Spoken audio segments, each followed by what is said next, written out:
Megan Toohey, thank you for being here. Thank you for having me.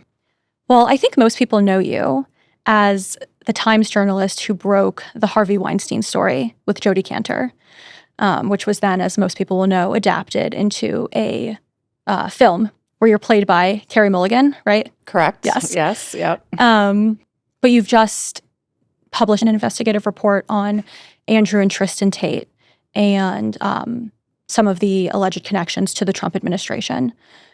For those who haven't been following as closely, both the brothers were held in Romania under a travel ban, a travel restriction, and then it was sort of lifted out of nowhere at the start of this year.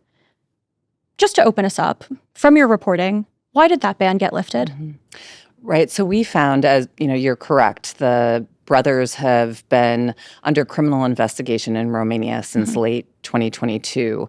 And as prosecutors build a case against them of what they allege are allegations of trafficking dozens of women into a porn business that they have run. Andrew has also been accused of raping one of those women and of having sex with and beating a 15-year-old.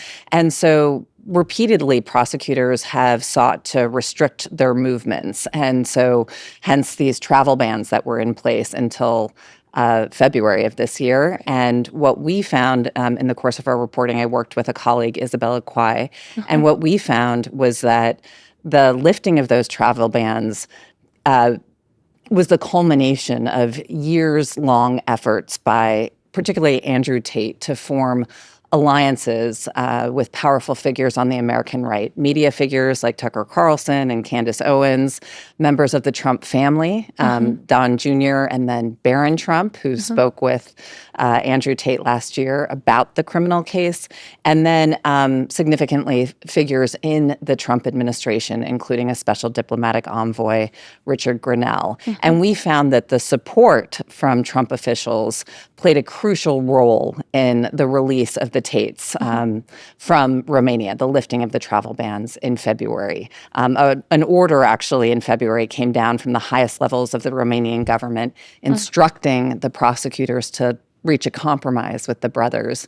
And that led to the travel bans being released. Prosecutors were outraged. They didn't want to do this, but the Romanian prime minister believed that this would appease the Trump administration. To understand both who the brothers are, how they made inroads with the Trump administration, what the allegations were, I just want to go back in time and just set for the audience who Andrew and Tristan Tate are. Most people will know them from TikTok, Twitter, YouTube clips. Some of them really, in my opinion, I think like outrageous, and that's how they'll know them. Other people are fans of theirs. So just start us at the beginning. Who are Andrew and Tristan Tate? Yeah. So Andrew Tate and his younger brother Tristan, to a lesser extent, are massive stars in the so-called manosphere. Andrew got his start as a professional kickboxer. They were born in the United States, but spent much of their childhood growing up in Britain. And so Andrew started to get some modest fame through kickboxing in the early 2010s. But as he tells it, he didn't really start to make money, real money, until he and his brother launched a porn business in which they were basically, as they tell it, sought to date women and then steer them into making online sexual content for paying followers, like Webcam. They expanded into different platforms, including like OnlyFans. And they were living in Britain at the time that they started this. And as Andrew tells it, he had come under criminal investigation then there were several women who had gone to police and said that he had assaulted them. And so as he tells it, he basically wanted to go someplace where he didn't have to experience that type of scrutiny. And so he goes to Romania, and as he tells it once again, like that this was a place where you could get away with stuff that you couldn't get away with in the West. And so once there, they continue to build their porn business. They also eventually are selling online courses to young men on how to date women and how to exploit women and make money, basically offering to share lessons learned from their porn business. And then simultaneously on a separate track, Andrew, well, they all kind of merged together, but Andrew is starting to get a bigger and bigger online following by preaching brazen masculinity and chauvinism to a young male following. Right. And so he is getting more and more notorious during this time. And he is also getting, he gets banned from some of the social media platforms in 2022. There are educators here in the United States and Britain and elsewhere who are sounding the alarm, saying that they're seeing the influence of him on teenage boys who are displaying sort of sexist behavior and ideas. Yeah. And all the notoriety just it serves him. He, by 2022, I think is one of the most searched names on Google. Just to parse it out, so there's like almost two tracks of business and revenue. One is this webcamming business where they're recruiting women, as you're saying, to perform. And then this other business where they're selling courses to different men on the internet, just to hone into the webcam business, because I think it'll help set up later us understanding the allegations. Can you give us a little bit more on the women that are coming to work for them? Right. So they start the webcam business in Britain. And, Andrew and to a lesser extent, Tristan have talked openly about this. They've sort of bragged about the success of their business and how it started off by installing women in like rented apartments and a hotel room in Britain, and getting them to kind of make online content and perform sometimes live for paying customers. And, Andrew has bragged about how they would take most of the money and how it was really significant. He says that one of the lessons that he learned is that women were more likely to kind of do this work and do it in the way that he wanted if they considered themselves to be his girlfriend or Tristan's girlfriend. And so when they relocate to Romania, the business is straddling both sites in Britain where and then also particular like sites in rented apartments in Romania. At the same time, as you mentioned, they're selling these courses on like physical and mental discipline, how to make money, how to be like a quote unquote high value man. This is like terminology that comes straight out of the manosphere. And they're saying these things that are, in my opinion, like pretty brazen, as we mentioned. Can you tell us a little bit about how they gained fame or infamy, depending on who you ask, based on some of the things that they were, like, what were the things they were saying? Yeah, so I think that they're really kind of riding a backlash against Me Too and, sort of quote unquote wokeness and, particular themes that he used in his online postings and other kind of communications to his growing. He got millions and millions of young men following him. And he would basically tell them that, that they were victims of feminism, that they had been sidelined by the economy, that they had been brainwashed by the media. One of the terms he liked to use, and I think still uses to this day, is like the matrix. Like, you're stuck in the matrix where you're being brainwashed and programmed, and that he was there to kind of break that programming and reinstill like a traditional masculinity. And there have been a lot of messages of like sort of self-help and strength and resilience. He's really maximized his kickboxer like fitness. You need to do, you need to exercise and you need to be disciplined in what you eat. Right. But he has also been very explicit in promoting the subjugation of women and saying that, that they kind of need to be controlled and dominated. And he has been very anti-marriage. And so these things have all kind of mixed together, and I think have really resonated with young male audiences. And I just pulled some of the worst things just so people get a sense. Like, I believe Andrew Tate said women bear responsibility for sexual assault. In leaked audio, Tristan Tate said he will, quote, slave these bitches. Like, some of it is like very, very vulgar. And I guess from all of this, at the height of their business, do we get a sense of how much money they were making? Yes. So first of all, as they tell it, they've made millions off of this. Right. And there was also if I remember correctly, it's in our story, they were found guilty of tax fraud in Britain, which said that between 2014 and 2022, they had made, I think it was millions and millions. I want to say $28 million. And so this wasn't just about power and influence. It was also about real money. And when is the first time that they start having encounters with law enforcement? Well, as I said, both brothers had encounters with law enforcement in Britain in the mid-2010s. In like around, I think it was 2015, there were 3 separate women who went to report that Andrew had assaulted, or raped them. 2 of those women, I believe, had worked for him in the webcam business. Another one said that this had happened on a date in her home. And that now prosecutors eventually declined to bring charges, but he, as he tells it, that was that kind of scrutiny and investigation was one of the reasons he chose to leave Britain and relocate to Romania. We found out that Tristan had also been there had been a police complaint against him. I believe it was around 2014.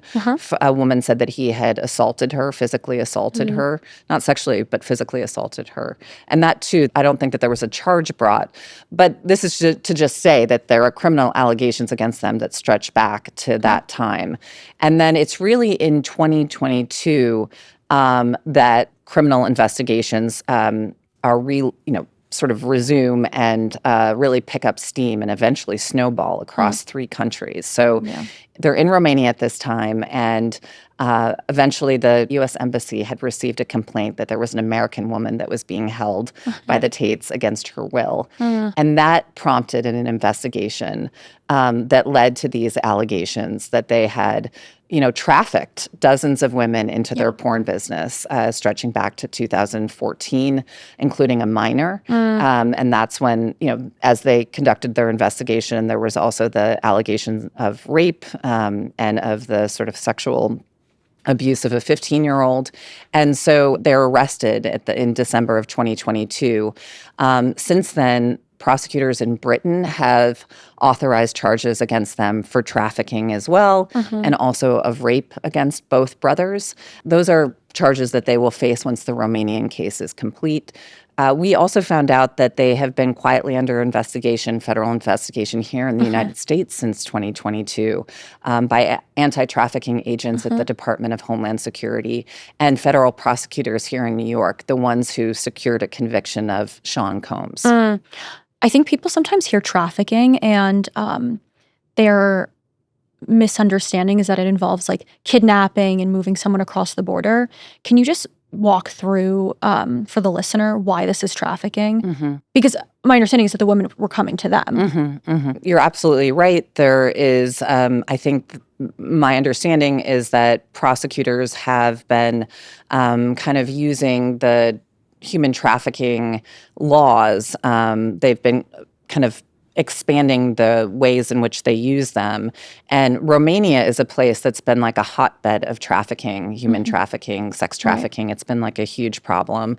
And so prosecutors there, but in other parts of the world as well, have been prosecuting what the phrase that's often used is like people have used like the lover boy method of kind of, romancing women and kind of luring them in with the sort of promises of long-term romantic relationships, marriage, children. If you read through the Romanian court records, you'll see a lot of text exchanges that Andrew has had with various women in which, he sort of says, I want to, it's sort of the equivalent of love bombing in the beginning and saying like, I love you, like I want to be with you, I want you to have my child, and then kind of escalates into luring them into, and ultimately, as the law enforcement alleges, coercing them into doing this kind of online sexual content. Right. And then taking most of the profits. And so there's the claims of both psychological coercion and then also in physical coercion. In these Romanian court documents, prosecutors are presenting what they say is evidence of, in one case, sort of raping one of the women. Otherwise, like, sort of choking or strangling or using physical coercion as well to kind of keep these women in line. There was also allegations that they were monitored and that they were surveilled and that they couldn't leave they couldn't go out and move around freely, and that there were rules that if they didn't follow the certain rules, like for example, no crying on camera when you're performing, that they would have to like pay fees for that. And so prosecutors say that all of this amounts to trafficking. And in your reporting, an additional element were these text exchanges between Tristan Tate and an associate. And correct my characterization, but one of the associates was inquiring what to do if a woman tried to basically escape. And Tristan says, hit her if you have to, don't let her take her things. Yeah.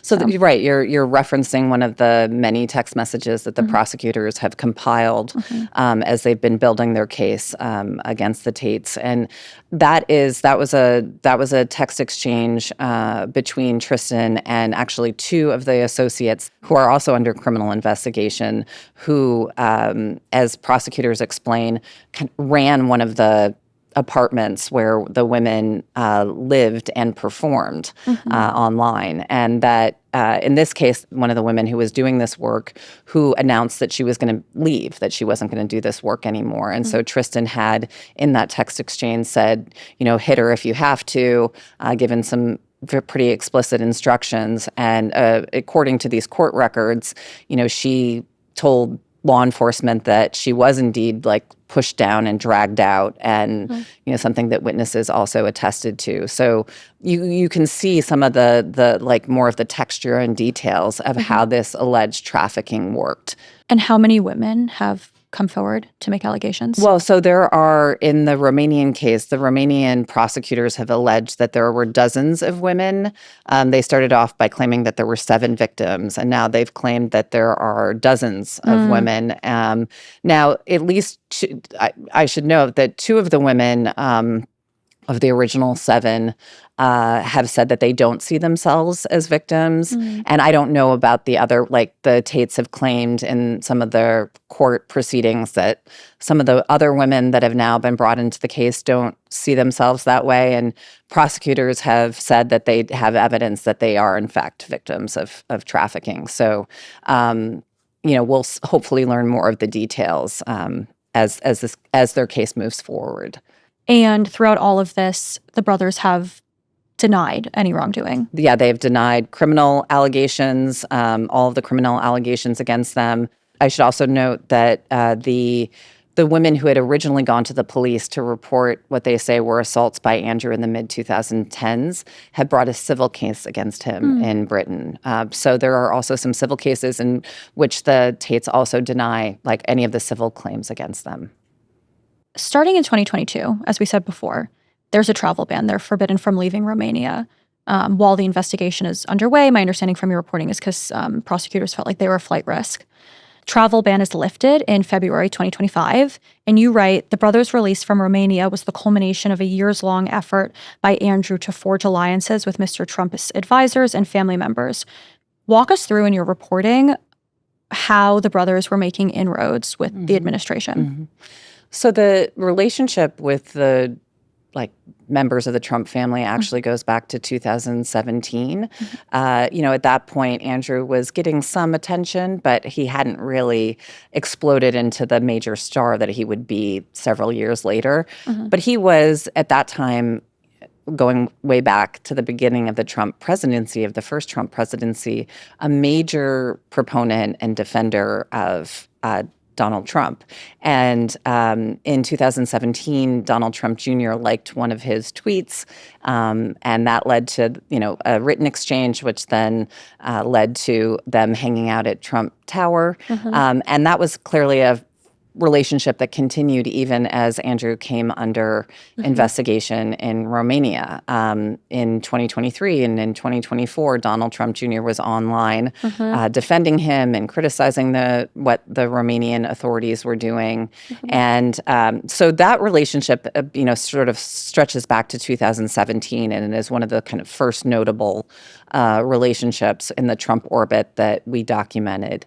But it really picks up, these alliances really start to kick in 2023, after Andrew and Tristan have come under criminal investigation in Romania, and at first are under house arrest. One of the first things they do is to hire Joseph McBride, who was a lawyer who came to prominence representing people accused of insurrection on January 6th. And he pitches his new client to Tucker Carlson, who had recently been ousted from Fox News and was working to build his own show. And so as McBride tells it, he said to Tucker, like, listen, if you fly out here to Romania and do an interview with Andrew, who by that point, Elon Musk had reinstalled him on X, and he had over 10 million followers, said, like, listen, if you come over to Romania and sit down and do a long interview with Andrew, it'll break the internet. And so Tucker agrees, and he flies out there in the summer of 2023 and conducts a very lengthy interview with Andrew for his show. And I think to this day, it's gotten more than 112 million views. And in the course of this 2.5 hours, they spent a lot of time discussing their sort of shared beliefs about, for example, a left-wing, what they see as a left-wing attack on masculinity. But, Tucker did not press Andrew on about the porn business that he'd run for many years, or about some of the comments that he has openly made about the sexual exploitation or just exploitation of women. And in fact, he misrepresented the criminal allegations against him at the time, which were public. He said, oh, you haven't been accused of rape, right? And when in fact he had actually been accused of rape, and basically downplayed the human trafficking, saying, I don't care what you call it, you didn't kidnap anyone, that's not human trafficking. And so that was a really key turning point. Candace Owens actually flew out to Romania and conducted her own sympathetic interview with Andrew, in which she basically told her viewers, I don't understand why people are critical of him, and he shouldn't be held responsible for things he said in the past. And a lot of the content is just, the equivalent of girls talking about the Real Housewives. And these were mutually beneficial relationships. As I mentioned, Tucker got a huge viewership at the start of this, launching his own show with that interview. And then we found that by 2024, not just Donald Trump Jr., but Barron Trump had become a fan.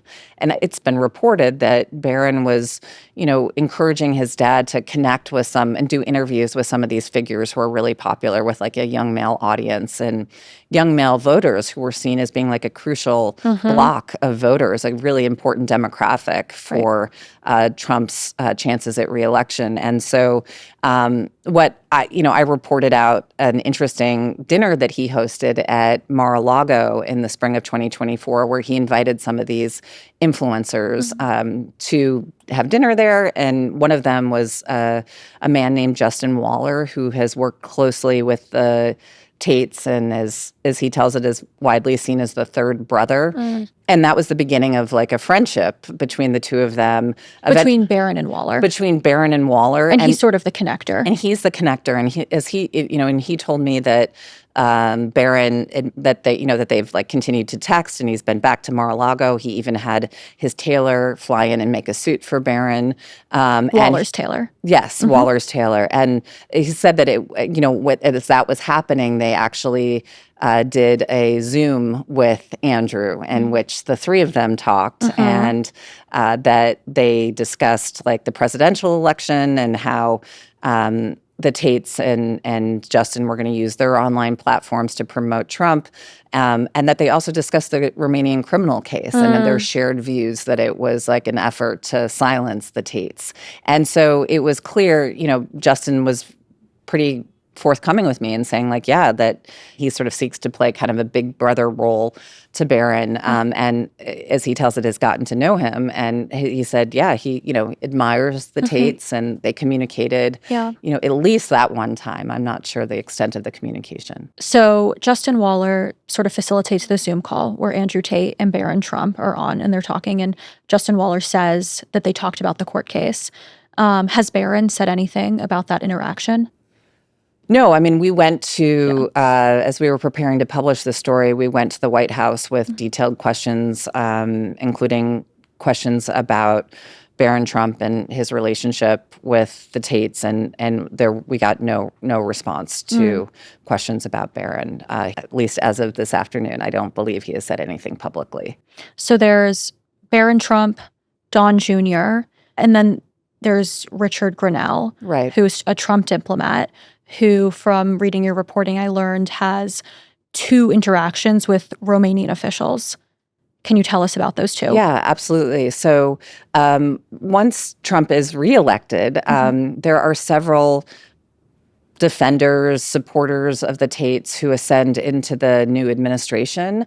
There's, like, for example, Alina Habba, who had been, a personal lawyer for Trump and is becoming a White House counselor, who goes on a podcast with Andrew Trump in January of last year and, tells him that she's a big fan and that she's got his back over here in the United States. Yeah. There is Paul Ingrassia, who actually had served on the Tates legal team, who is now at first serving as a White House liaison to, at first, the Justice Department and then the Department of Homeland Security. And then there's Richard Grenell, who has long served and advised Trump, and it was tapped to be a special diplomatic envoy in the new administration. And we found that he had conversations with at least 2 Romanian officials.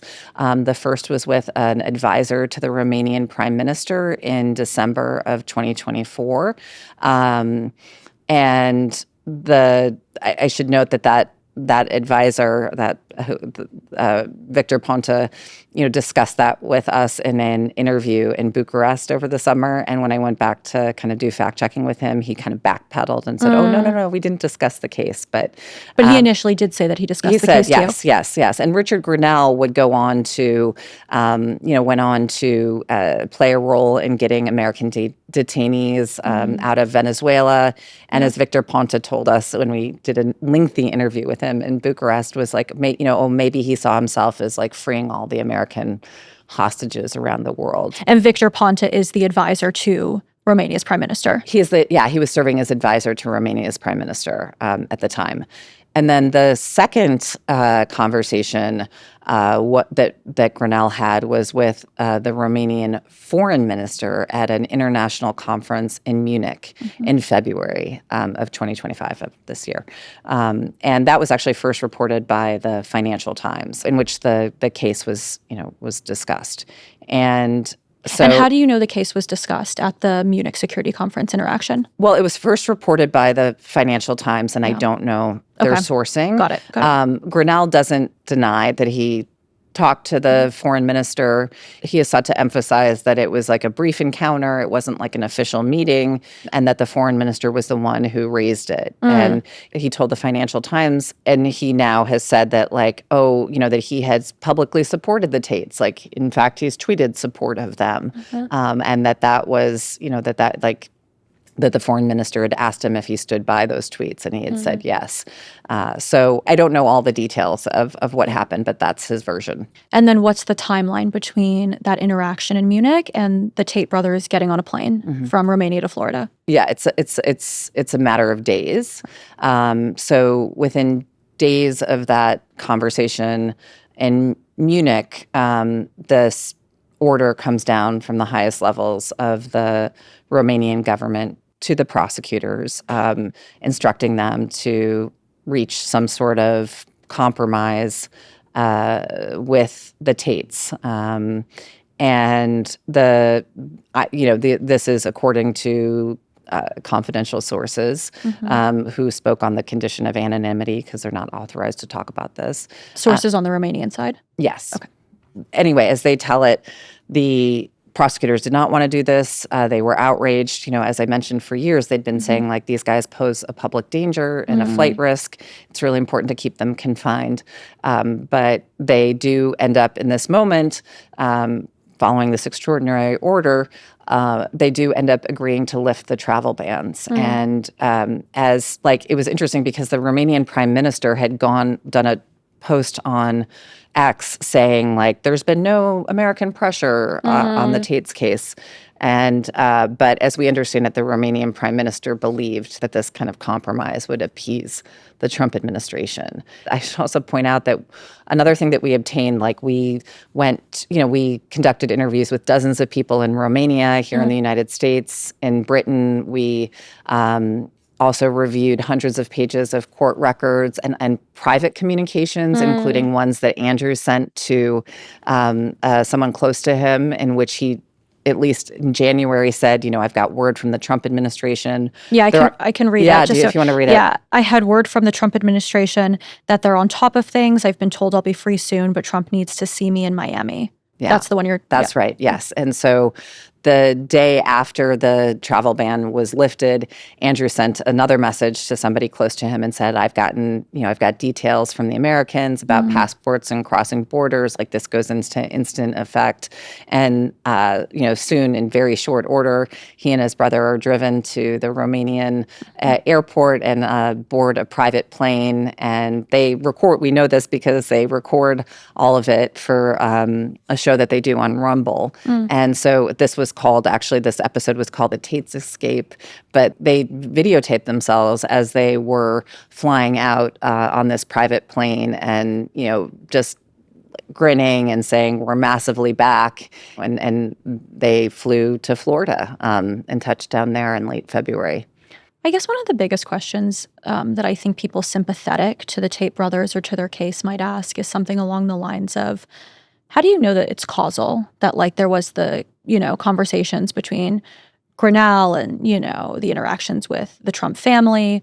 But how do you know that that specifically led to the travel ban being lifted? We worked on this investigation for months, and we were very precise in how we have written and presented our findings. And so I think that what was extremely clear was that the support that they had received absolutely played a role in the order to have, a deal struck, a compromise. We've obviously pieced together through these private messages that Andrew was saying, in which he was like very openly saying that the Trump administration was, as he believed it, to be working on his behalf. We've now documented not just, one, but two conversations that Grinnell had with Romanian officials.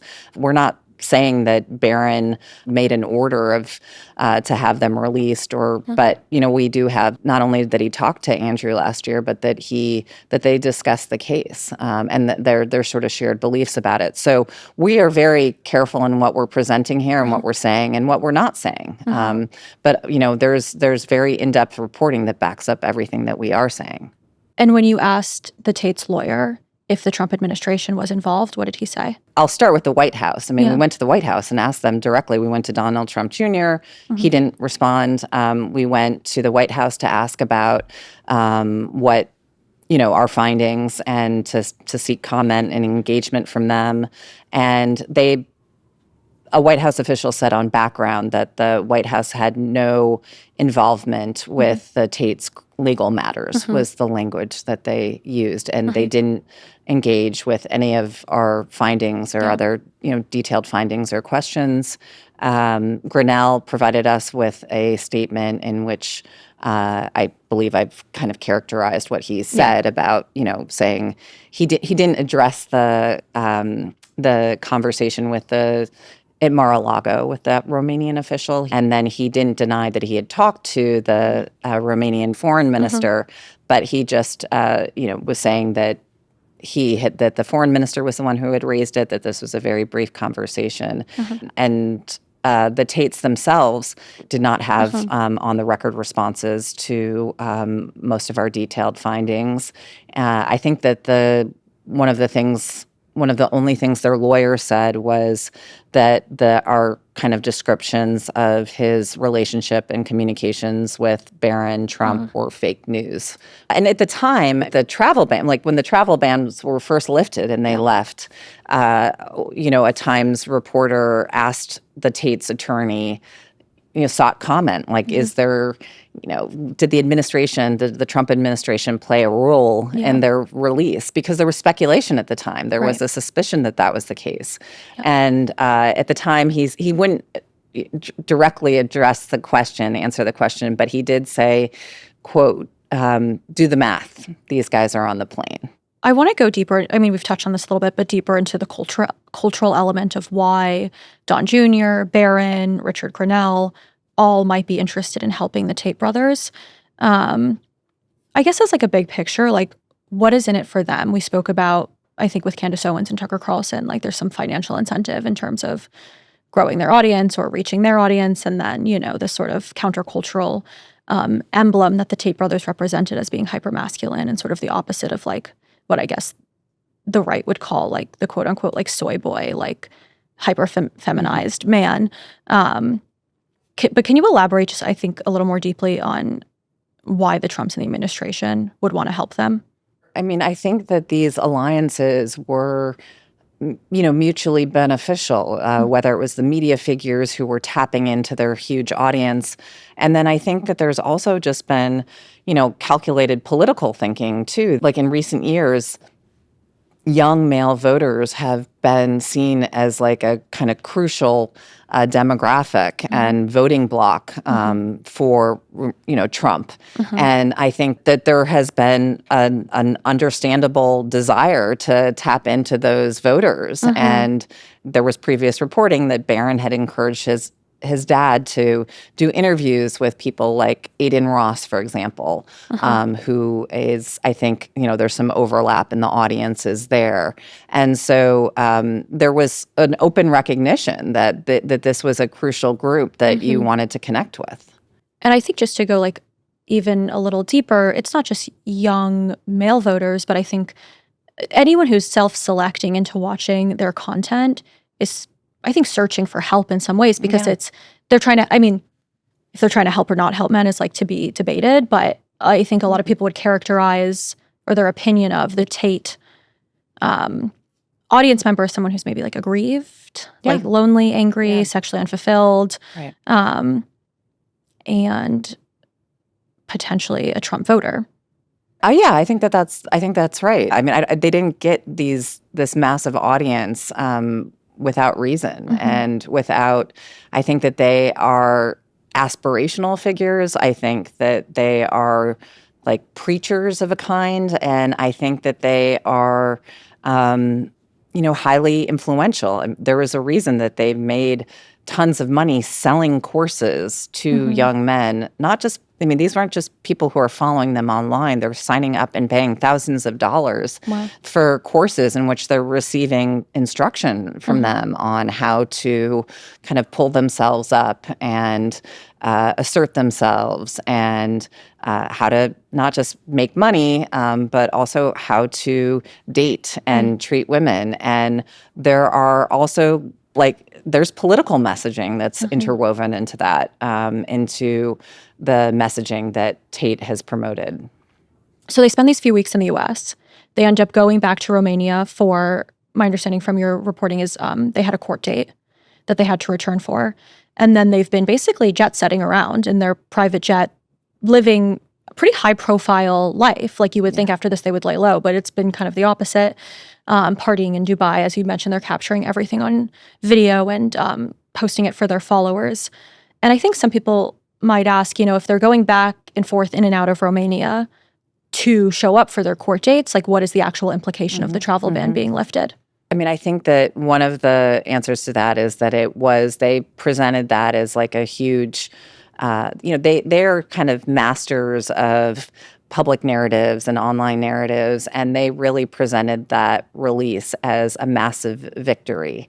And it did allow them to resume this kind of international jet-setting, fancy lifestyle where they're going in and out of, Dubai and in Turkey, and they, have been able to like reunite with like crowds of like chanting fans and have had access to, parties with beautiful women and, have been able to hang out with high profile figures, whether it's, Kanye West or Dana White. Now, They have also, I mean, there's one of then Andrew Tate's like girlfriends after he had like almost as soon as they departed the United States, came forward and said that the release had also enabled more abuse, that when they reunited, that he had assaulted her. And so just to underline this, there's an additional allegation that comes out within weeks. So something that happened once he gets back to the United States. Yes, another alleged assault, which he denies, and he's suing her for defamation. She has sued him, and he is suing her. A prosecutor did not bring a charge there. She's moving forward with suing him and has also obtained a restraining order against him.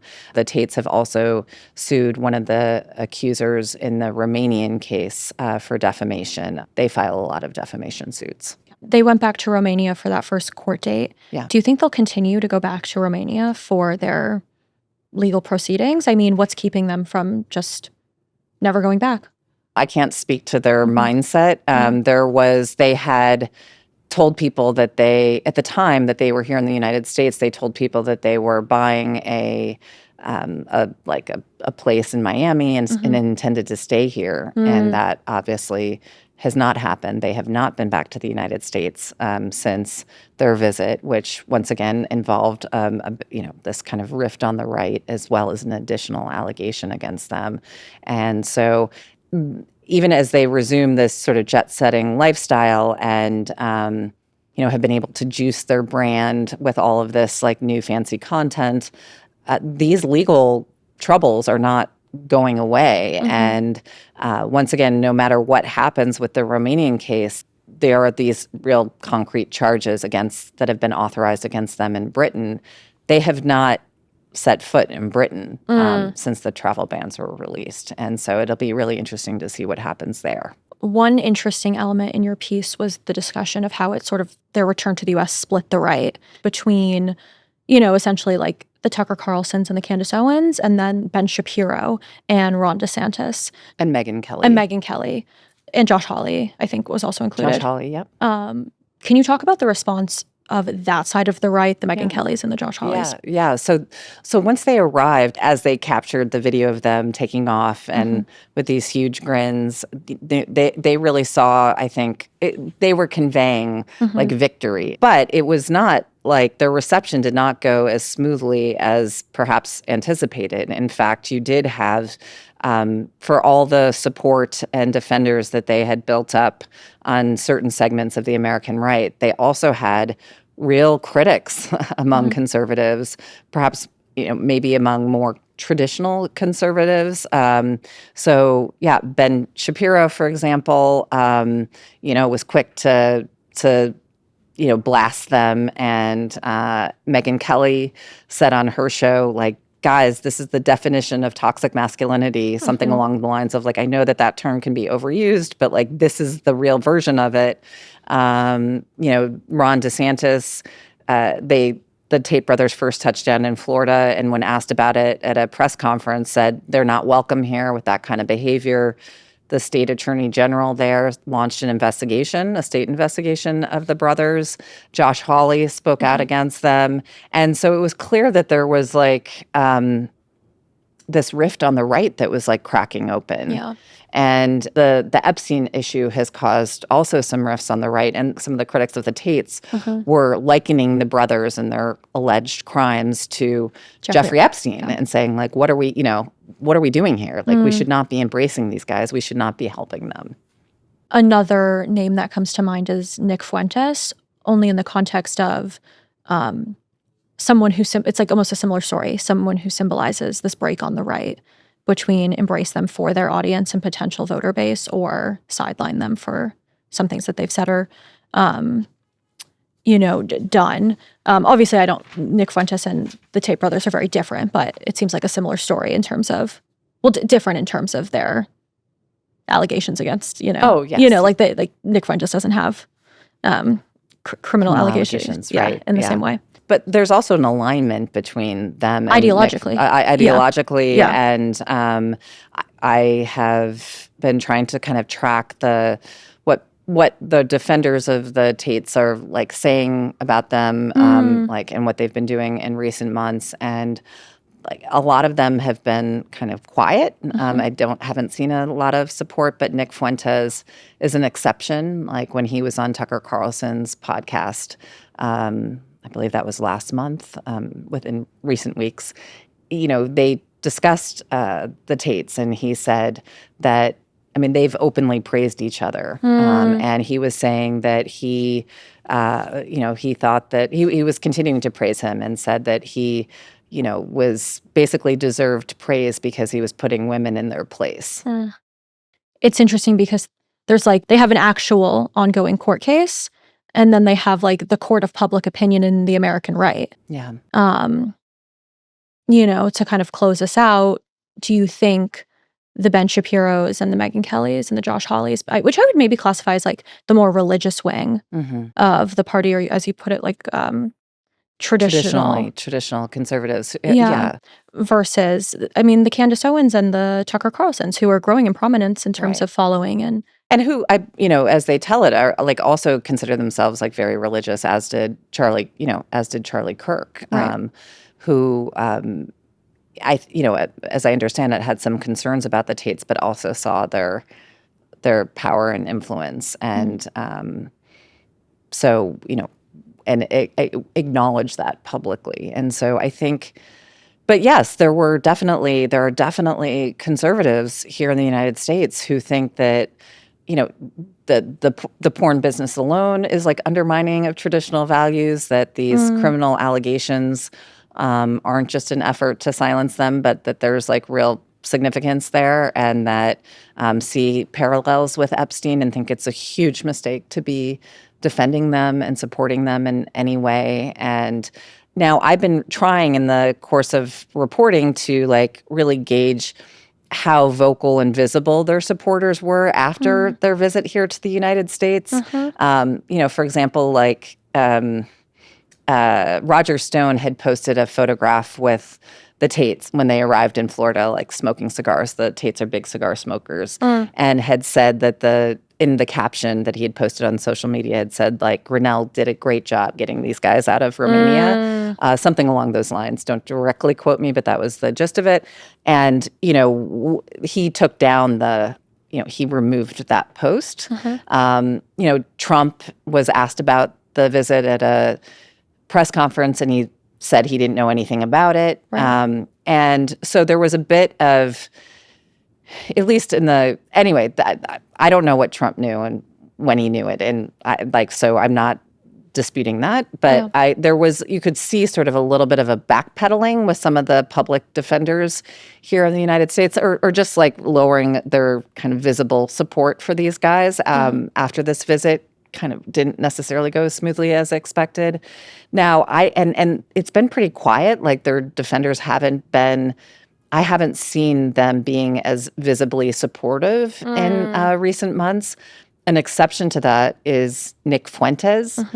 He and Andrew have been sort of lavish praise on each other. They appeared on a podcast or Rumble show together. And then in his interview, the interview that Fuentes did with Tucker Carlson, he praised Tate there. And I think that was just weeks ago, and said that he deserved a lot of admiration for putting women in their place.